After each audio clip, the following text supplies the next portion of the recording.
बिहार के सीएम नीतीश कुमार ने शराब पीने वालों को जमकर खरी खरी सुनाई। सीएम ने कहा, यदि आपको शराब पीना है तो बिहार मत आइए, हम यहां कभी भी दारू पीने की इजाजत नहीं देंगे। उन्होंने कहा कि शराबबंदी के बाद भी बिहार में 2 करोड़ पर्यटक आए हैं, या पहले की तुलना में काफी अधिक हैं। सासाराम में समाज सुधार अभियान के उद्घाटन के मौके पर आयोजित संबोधित करते हुए सीएम नीतीश कुमार ने कहा कि शराबबंदी की बात बापू की बात है। बापू ने कहा था कि मुझे 1 घंटे के लिए भारत का तानाशाह बना दीजिए तो शराब दुकानों को भी बिना क्षतिपूर्ति के बंद करा दूंगा। सीएम ने कहा कि विश्व स्वास्थ्य संगठन के रिपोर्ट में कहा गया था कि आपसी झगड़े 18% शराब के कारण होती है। दुनिया भर में 27% लोग सड़क दुर्घटना में शराब पीकर वाहन चलाने से मरते हैं।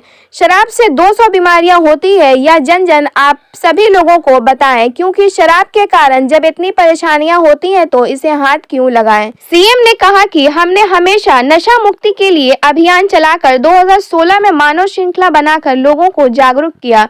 दहेज प्रथा पर रोक और बाल विवाह प्रतिबंध में 2018 में मानव श्रृंखला बनाकर जागरूक किया है।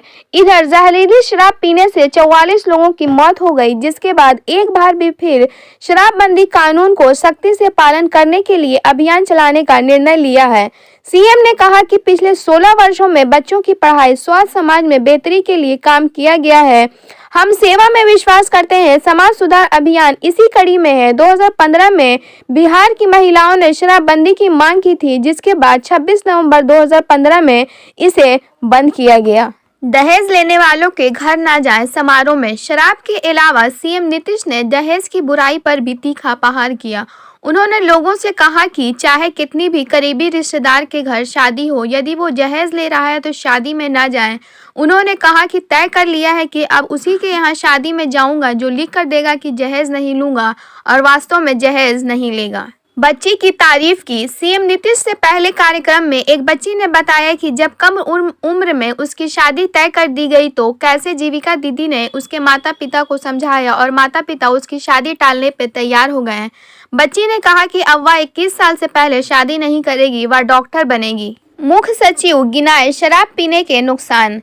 सीएम से पहले बिहार के मुख्य सचिव त्रिपुरारी शरण ने कहा कि महिला और पुरुष परिवार की इकाई के महत्वपूर्ण अंग हैं। नशाखोरी के कारण एक अंग अपंग हो जाता है, इसके बाद परिवार के आगे बढ़ने की क्षमता खत्म हो जाती है। नशे को दूर करके ही परिवार समावेशी विकास की ओर बढ़ सकेगा। उन्होंने कहा कि बच्चों की पढ़ाई जरूरी है। बेटियां जब उन्मुक्त होकर पढ़ेंगी तभी विकास के बारे में सोच पाएंगी। उन्होंने कहा कि समय से पहले बेटी की शादी कर देना उसके प्रति अपराध है। ब्यूरो रिपोर्ट, बिहार दर्शन। स्वागत।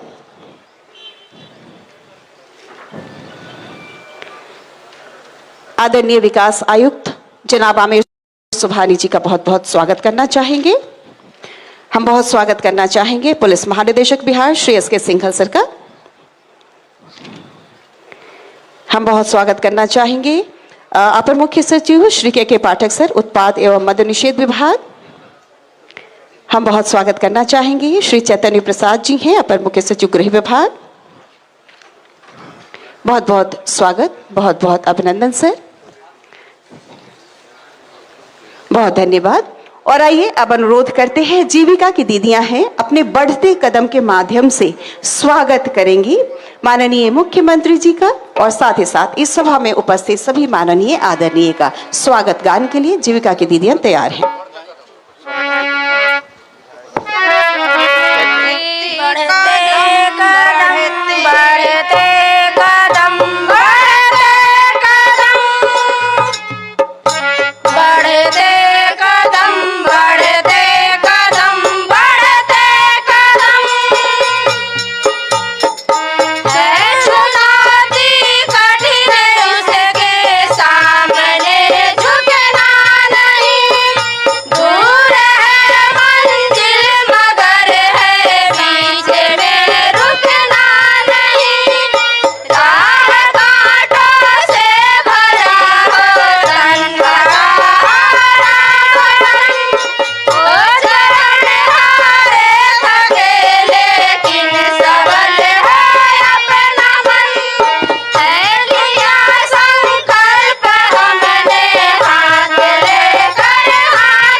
कदम बढ़ते कदम बढ़ते कदम। जी हाँ, जय जी का जय बिहार।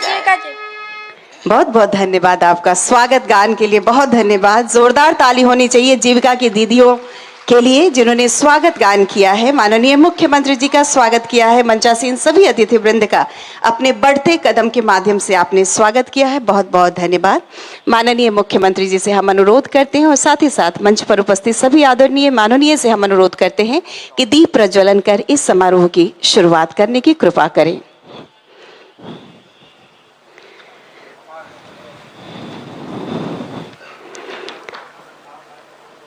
दीप प्रज्वलित कर सभा की शुरुआत माननीय मुख्यमंत्री जी के द्वारा की जा रही है। समाज सुधार अभियान, माननीय मुख्यमंत्री जी इस यात्रा पर हैं और आपसे बातें करना चाहते हैं और इसीलिए आज तीसरा पड़ाव है माननीय मुख्यमंत्री जी का। सासाराम में आपके बीच पहुंचे हैं, आपसे बातें करेंगे। अगर चलना हो साथ तो अपना हाथ बढ़ा दीजिए। खुदा ने खिलखिलाते रंग निहायत ही चंद बनाए हैं और उनमें से सबसे मोहक आज हमारी महफिल की शान है। आज हमारे बीच पहुंचे हैं सभी माननीय आदरणीय। सदा न कोयल बोलती सदा न खिलते फूल, ऐसे अतिथि पधारते जब भाग्य हो अनुकूल। और माननीय मुख्यमंत्री जी और साथ ही साथ माननीय मंत्रीवृंद, माननीय विधायक, माननीय विधान पार्षद, हमारे आदरणीय सभी पदाधिकारीगण, अपर मुख्य सचिव, प्रधान सचिव, और बहुत आभार प्रकट करते हैं हम माननीय मुख्यमंत्री जी के प्रति। बहुत बहुत आभार और बहुत धन्यवाद। और कृपया हम अनुरोध करेंगे कि आप सब आसन ग्रहण करें। दीप प्रज्वलन के पश्चात हमारे माननीय जनप्रतिनिधि गण माननीय मुख्यमंत्री जी का स्वागत करना चाहते हैं तो इस कार्य को करें। माननीय मुख्यमंत्री जी का स्वागत करें। और अब हम अनुरोध करना चाहेंगे अपर मुख्य सचिव उत्पाद एवं मद्य निषेध विभाग श्री के पाठक सर, हम आपसे अनुरोध करते हैं कि कृपया आप अपने मुखारबिंद से स्वागत संबोधन करें।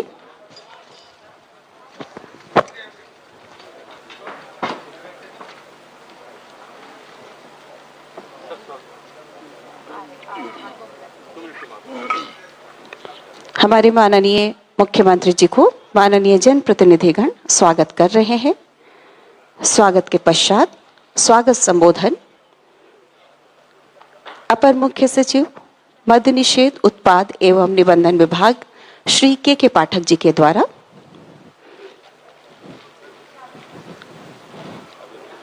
जी, माननीय जनप्रतिनिधिगण, माननीय मुख्यमंत्री जी का स्वागत इस धरती पर कर रहे हैं। सासाराम की यह धरती है, रोहतास जिला, जहां आज तीसरा पड़ाव है। माननीय मुख्यमंत्री जी का अपनी यात्रा पर निकले हैं। बहुत आभार और धन्यवाद। और अब मैं आमंत्रित करूंगी अपर मुख्य सचिव श्री के पाठक जी को स्वागत संबोधन हेतु। देवियों और सज्जनों, आज समाज सुधार अभियान के इस तीसरे पड़ाव पर हम लोग सासाराम में उपस्थित हैं। मैं इस अभियान के लिए सासाराम में जो आज कार्यक्रम हो रहा है उस कार्यक्रम में माननीय मुख्यमंत्री जी का स्वागत करता हूं। सभी सम्मानित वरीय मंत्रीगण, जनप्रतिनिधिगण का भी स्वागत करता हूं। पटना से आए मुख्य सचिव महोदय तथा अन्य वरीय पदाधिकारियों का भी स्वागत करता हूं। इस कार्यक्रम में जिला रोहतास और आसपास के तीनों जिलों से आए हुए जीविका की दीदियों का मैं विशेष रूप से स्वागत करता हूं। यह समाज सुधार अभियान के आप सबसे प्रमुख अंग हैं। चाहे शराबबंदी हो, चाहे दहेज प्रथा हो, चाहे बाल विवाह हो, इसमें खिलाफ लड़ाई जो हो रही है उसमें आप हमारी सेना हैं और आप सबका मैं इस कार्यक्रम में तहे दिल से स्वागत करता हूं। साथ ही मैं मीडिया कर्मियों और अन्य देवियों और सज्जनों का भी इस कार्यक्रम में स्वागत करता हूँ। धन्यवाद। बहुत बहुत आभार, धन्यवाद। अपर मुख्य सचिव श्री के पाठक सर स्वागत संबोधन हेतु। और अब जीविका की दीदियां अपना अनुभव शेयर करेंगी, साझा करेंगी कि किस प्रकार से वो अपनी मंजिल उन्होंने तय किया है। मैं सबसे पहले सरोजनी दीदी को बुलाना चाहूंगी, जो कि सतत जीविकोपार्जन योजना की लाभार्थी हैं और दोनों ही पैरों से आप दिव्यांग हैं, लेकिन फिर भी अपनी लाचारी को लोगों को न बताते हुए आप जीवन में आगे बढ़ी और आपने सतत जीविकोपार्जन योजना का लाभ लेते हुए किराना का दुकान आपने शुरू किया और आज दुकान की कुल परिसंपत्ति 58,628 रुपए हो गई है।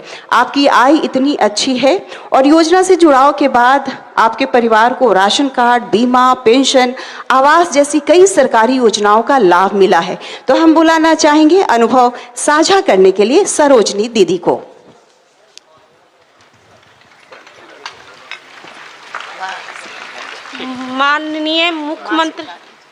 माननीय मुख्यमंत्री नीतीश भैया को हमार प्रणाम बा। मंच पर जितना उपस्थित भैया दीदी बड़न सबे के प्रणाम करत ही। जीविका के दीदी और भैया के प्रणाम करत ही।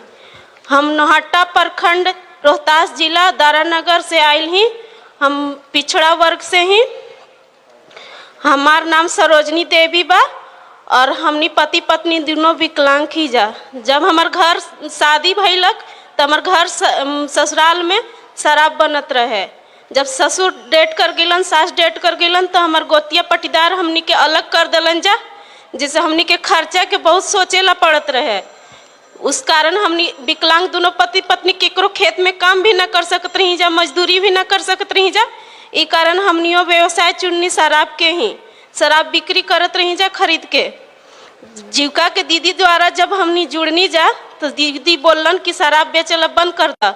बोले हम अभी ना बंद कर सकी ना, कहे कि अभी हमारा खर्चा बहुत ज़्यादा बा। लेकिन न शराब बेचत तो रही, बहुत तकलीफ रहत रहे, कहे कि रात बिरात के लोग आके हल्ला करे लागत रहन, अच्छा ना लागत रहे, पुलिस के भी डर रहत रहे, गाली गलौज भी करे लागत रहन। लेकिन जीविका के दीदी लोग आके बतैलन कि एगो सतत जीविकोपार्जन योजना आइल बा, जेमे तोरा लाभ देवल जाए, उससे तुम्हारा हमार खर्चा मतलब निकल जाए अगर तोरा लाभ देम तो। हम लेकिन ठीक बा, कोशिश हम करम। मिलल हमरा में सतत जीविकोपार्जन योजना में लाभ, एगो सिलाई मशीन मिलल। सिलाई मशीन द्वारा हम सिलाई करे लगनी, जेकरा से हमरा आमदनी अच्छा होके लागल। ओकर आमदनी करे से जब हमार अच्छा होके लगल तो किराना स्टोर खोल ले ही। किराना स्टोर खोलला के बाद हम आज बहुत अच्छा खान पान रहन सहन में बहुत बदलाव आयल बा। भैया से निवेदन बा, नीतीश भैया से, कि जो शराबबंदी कैले बड़न ओकरा द्वारा हमनी के समाज में जो सुधार आयल बा ओकरा खातिर बहुत बहुत धन्यवाद करत ही, ताकि हमनी के समाज में जो बदलाव आयल बा वो आगे भी बढ़ल रहो। अब बच्चा सबके जो पढ़ाई लिखाई में आयल बा परिवर्तन, वो आज हम अपन बेटी के ऊपर देखत ही, अच्छा खासा पढ़े में तेज भइल बिया। नीतीश भैया से एकरा बारे में बहुत बहुत धन्यवाद करे चाहत हनी। और एक बात और, शौचालय के बारे में जो भैया चलन घर घर शौचालय बनावे खातिर, ओकरा पर भी हमनी के बहुत अच्छा लागल, कहे कि हमनी विकलांग पति पत्नी खातिर घर में बहुत दिक्कत होखत रहे, केकरो खेत में जाना आना अच्छा ना लागत रहे। लेकिन नीतीश भैया द्वारा जो शौचालय के कार्यक्रम बनल आगे, ओकरा खातिर बहुत बहुत धन्यवाद। शराबबंदी पर भैया से निवेदन बा कि एकरा खातिर कड़ा से कड़ा अनुरोध आगे भी बढ़ाएं। शुक्रिया भैया। सभी दीदी भैया को प्रणाम। आपके हौसले को बहुत बहुत सलाम, बहुत धन्यवाद दीदी। और अब जो अगला नाम है मैं बताना चाहूँगी आपको, वो है मीरा दीदी, मीरा देवी। इनकी 16 साल की आयु में ही शादी हो गई और परंपरागत रूप से देशी शराब और ताड़ी बनाने का कारोबार में इनका पूरा परिवार लिप्त था। और एक दिन इनके पति ताड़ी निकालने गए थे और उस समय अचानक पेड़ से गिर गए और उनकी मृत्यु हो गई। और इस वजह से 3 बच्चों समेत पूरे परिवार की जिम्मेदारी इन पर आ गई। आज की बात अगर करें तो सोचिए, मीरा देवी ने ब्यूटी पार्लर का प्रशिक्षण प्राप्त किया और योजना के जीविकोपार्जन निवेश निधि से मिली 20,000 रुपए से उनके ब्यूटी पार्लर की दुकान की शुरुआत इन्होंने की। इस समय उनकी औसतन आय 22,000 रुपए मासिक हो गई है। और वहीं पिछले शादी के सीजन में इन्होंने एक माह में 65,000 रुपए कमाया। जोरदार ताली इनके लिए। अपने अनुभव को साझा करेंगे, हम सबके बीच में रखेंगे। माननीय मुख्यमंत्री नीतीश भैया को हमारे प्रणाम बरुए। सब भैया और दीदी लोग के भी प्रणाम बरुए। हमार नाम मीरा देवी हुए। हम भोजपुर जिला गढ़हनी ब्लॉक से आइल बनी। हम अपना बारे में कुछ हम कहल चाहतनी। हम अपना बारे में कुछ कहल चाहतनी, अनुभव करल चाहतनी। हमार 16 साल के उम्र में शादी हो गई। 16 साल की उम्र में शादी हो गई तो हम आईनी ससुराल। तो ससुराल में भी देखनी कि ताड़ी पानी के रोजगार होता रुए। ताड़ी पानी के रोजगार देख के हमरा बड़ी खराब लागल, लेकिन ओमे ससुराल लोग के दबाव से हमरा वो भी कार्य करे पड़ गई। से जब कार्य करे के पड़ल तो कुछ दिन के बाद हमार पति डेट कर गइलन। आ 3 गो लड़का रहन जा, 2 गो लड़की 1 गो लड़का। ओकरा बाद हम बहुते निसहाय हो गनी, रोड पर आ गनी। ओकरा बाद हमार चौका बर्तन के भी काम दूसरा घर में करे लगनी। तो एकरे में फिर हमार जीविका दीदी हमरा कहलिन जा कि दीदी रावा जीविका में जुटी। हम कहनी कि दीदी अब खुद के तो भोजन चलत नहीं के, ना बाल बच्चा के हम पोस पावत नहीं, तो हम कैसे जीविका में जुटी। दीदी कहली एक दिन आके मीटिंग सुन ली दीदी तो रावा के समझ में आ जाई। हम कहनी कि ठीक बा दीदी। जब मीटिंग हम सुननी तो हमरा बहुत अच्छा लागल। हम काट के पैसा 10 रुपया हम जमा करे लगनी।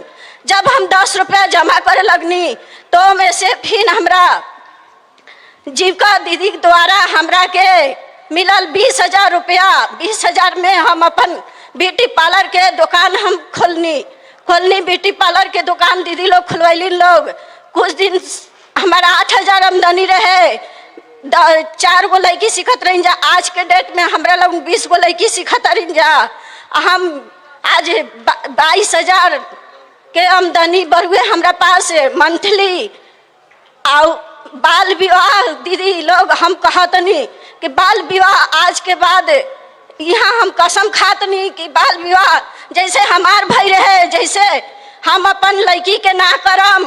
आ कसम खा के बेंच पर कहतनी कि अब कोई दीदी और भैया लोग भी अपन लड़की के बाल विवाह ना करम। नीतीश भैया द्वारा हमी के बहुते सहयोग मिलल।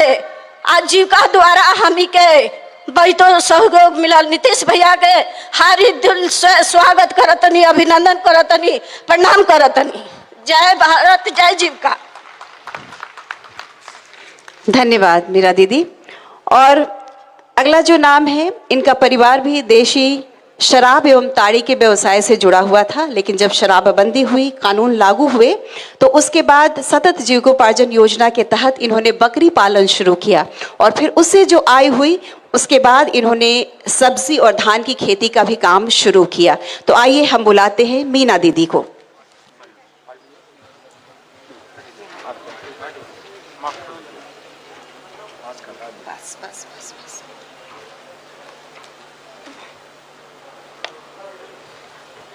मुख्यमंत्री भैया को प्रणाम करतनी। सब मंच पर बाणन भैया को प्रणाम करती। कुल सीएम दीदी को प्रणाम करतनी। हमार मीना कुंवर नाम है, चरनाठले नोखा प्रखंड से आइल बनी। हमार पहले पति रहन, दारू के पानी के रोजगार करत रहन। आप दारू पियते पियते मृत्यु खो गइलन। तो हमारे भी पैसा न कौड़ी रहे, हम दवाई से न करा पैनी। आ तली मर गइलन तो बहुत हमरा दुख होखे लागल। बच्चा के छोट छोट रहन, तली हम तनी मनी बेचे लगनी। बेचला के बाद में तली जीविका के दीदी अली घरे हमरा तो कहते कि ये दीदी तू जीविका में जुड़ा, कुल काम छोड़ा। तो हम कहनी ये दीदी तब ठीक है बउए, हम काम छोड़ देनी, जीविका में जुड़ गईनी। तल जीविका के जुड़ला के बाद में सरकार द्वारा से हमार बकरी के पालन के आइल पैसा, हम बकरी 3 गो खरीदनी। 3 गो बकरी खरीदला के बाद में 7 गो भइली सन। 7 गो में 2 गो मर गइली सन, 3-5 गो बाई सन। अभी तली फेन आइल हमार सरकार द्वारा से 10,000 रुपया खेती के तली हम साग सब्जी वाला तली हम खेती कैनी आ वो हमें हम साग सब्जी रोपनी कुछ बेचा तनी कुछ खा तनी ओले हमार लइको बच्चा पढ़ा तवन सब सुखी संपत्ति ले हम खात पियत बनी आ हमार बच्चा सब पढ़ाता है ट्यूशनो आ स्कूल जाता बड़न आ हमार सब सरकार द्वारा से मिलत हुए आ हमार सरकार द्वारा से कुल मिलत हुए हमार बच्चा एकदम शौचालय हूँ बा हमार घरे मिलल बा लैट्रिन भी मिलल बा हमार कॉलोनी अथी राशन भी मिलेला पेंशन भी मिलेला हमार नल जल के पानी शुद्ध पियतानी आ दारू ताड़ी है बांधक भैया मुख्यमंत्री भैया के दुआ से कि सब बंद रही तो बंदे रहे के चाहिए मुख्यमंत्री भैया के दम बाद अथी रहे के चाहिए। धन्यवाद धन्यवाद मुख्यमंत्री भैया का। आपको भी बहुत बहुत धन्यवाद दीदी। और आइए अब हम बुलाना चाहेंगे ललिता देवी को कि जो कि बक्सर से हैं और कृष्णा जीविका स्वयं सहायता समूह से हैं। बक्सर जिले के ब्रह्मपुर प्रखंड स्थित कृष्णा जीविका स्वयं सहायता समूह की सदस्य ललिता देवी ने बाल विवाह जैसी सामाजिक बुराई के खिलाफ अपनी आवाज को मुखर कर एक बच्ची का जीवन बर्बाद होने से बचाया है। तो हम उनके अनुभव को सुनते हैं। आज यहाँ मंच पर उपस्थित ही हमारे माननीय मुख्यमंत्री श्री नीतीश कुमार भैया को मेरा प्रणाम। यहाँ पर जितने आए हुए अतिथिगण हैं सभी को मेरा प्रणाम। यहाँ पर जितने दीदी भैया आया है सभी को मेरा प्रणाम। मेरा नाम ललिता देवी है, मैं बक्सर जिला के रहने वाली हूँ। मैं ब्रह्मपुर ब्लॉक से आई हूँ। मैं समाज सुधार अभियान पर जो काम किया है, अपनी बाल विवाह जैसे दहेज प्रथा, बाल विवाह, दहेज, शराब मुक्ति पर जो हम लोग काम किया है, इसके बारे में आज हम बताना चाहते हैं कि जो हमारी गांव की हमारी समूह के दीदी के साथ घटना हुआ है, इसके बारे में हम आज बताना चाहते हैं। जैसे में हमारी समूह की हमारी गांव की दीदी एक रीता दीदी थी, उसकी बच्ची की शादी 16 साल के उम्र में वो दीदी अपनी बच्ची की शादी तय करती है। तो हम लोग गए दीदी के पास, पूछे दीदी आप इतनी छोट उम्र में अपनी बच्ची की शादी क्यों तो करती है? तो दीदी बोली कि देखिए दीदी, हमनी के गरीब आदमी बानी जा, हमनी के जल्दी शादी इससे कर दी हिला जा कि हमनी के कमाई के अभी उम्र बा, कमा के शादी कर सकते हैं या फिर हमनी के थक जाए जा तो के शादी करी। तो हमनी के बोलनी दीदी देखी छोट उम्र में शादी कर ये कानूनी अपराध बा दीदी, अपना बेटी के रहुआ जिंदगी बर्बाद करता नहीं। तो दीदी बोली कि कैसे? कहनी कि देखिए दीदी आपकी बेटी अभी माँ बनने के जोग नहीं है, वो शारीरिक और मानसिक रूप से दोनों रूप से अभी वो आपकी बेटी माँ नहीं बन सकती है, आपकी शादी करने जोग नहीं है। तो दीदी बोली कि बताइए दीदी हम क्या करें? तो हम लोग बोले कि कुछ नहीं करना है दीदी, हमें अपने जो लड़का वाला है उससे हम लोग बात करेंगे, उसको समझाएंगे, नहीं तो इसको बात को मनाएंगे। तो फिर दीदी बोली ठीक है। दूसरा दिन दीदी आई और मोबाइल के द्वारा वो बात कराई लड़का वाला से। हम लोग सारी दीदी बात की कि देखिए भैया ये शादी नहीं हो सकता है। तो लड़का वाला बोला क्यों नहीं हो सकता है शादी? तो हम लोग बोले कि देखिए अभी बच्ची है, इसके शादी करने वाला जोग नहीं है, इसका अभी उम्र बहुत छोटा है। तो बोला कि मेरा खर्चा हुआ जो क्या होगा? तो हम लोग बोले कि देखिए भैया आपको खर्चा हुआ है ठीक है, लेकिन दीदी को तो भी खर्चा हुआ है। तो बोला कि नहीं, हमारा जो खर्चा हो हम लेंगे, वो लेंगे हम खर्चा। तो हम लोग बोले कि ठीक है आप लेंगे तो आप आइए, हम लोग चलते हैं थाना में, आपको ऊपर कार्रवाई करेंगे, आपको जेल में भेजवा देंगे। हम बोलेंगे कि ये दहेज ले रहा है और जबरदस्ती शादी करना चाहते हैं। इसी कहकर हम लोग वो 2-4 दिन कॉल किया, इसके बाद वो बंद कर दिया कॉल। इसके बाद दीदी के बेटी के शादी 2 साल के बाद दूसरे गांव में दूसरे लड़का के साथ हुआ और वो दीदी अभी सुखी संपत्ति से जी रही है। इसके बाद हम ये कहना चाहते हैं कि हमारे नीतीश भैया जो शराब बंद किए हैं वो हमेशा के लिए बंद ही रखना है। ऐसे हमारी सारी जीविका के दीदियाँ, सारी समूह के दीदियाँ, हम लोग बहुत खुश हैं। हम भैया से यही कहना चाहते हैं कि भैया आप शराब हमेशा के लिए बंद करिए, हम आपके साथ हैं, हमारी सारी दीदी आपके साथ हैं, कदम से कदम मिलाकर हम लोग चलेंगे। शराब नहीं है बिकना चाहिए, हम लोग बहुत खुश हैं। धन्यवाद अपने भैया को। इस ताकत का एहसास ऐसे ही नहीं है, माननीय मुख्यमंत्री जी ने महिलाओं को ये ताकत का एहसास कराया। आप ताकतवर हैं, अपनी आप जिम्मेदारियों को समझें, सोचें और आप वो सब कुछ कर सकते हैं जो पुरुष कर सकते हैं। बहुत बहुत धन्यवाद दीदी। और अब हम बुलाना चाहेंगे जीरा कुंवर जी हैं और दीदी इनका परिवार भी शराब व्यवसाय में ही लगा हुआ था, किंतु शराबबंदी के पश्चात इन्होंने किराना की दुकान खुलाई गई इनसे और आज अच्छी तरह से ये दुकान चला रही हैं और बहुत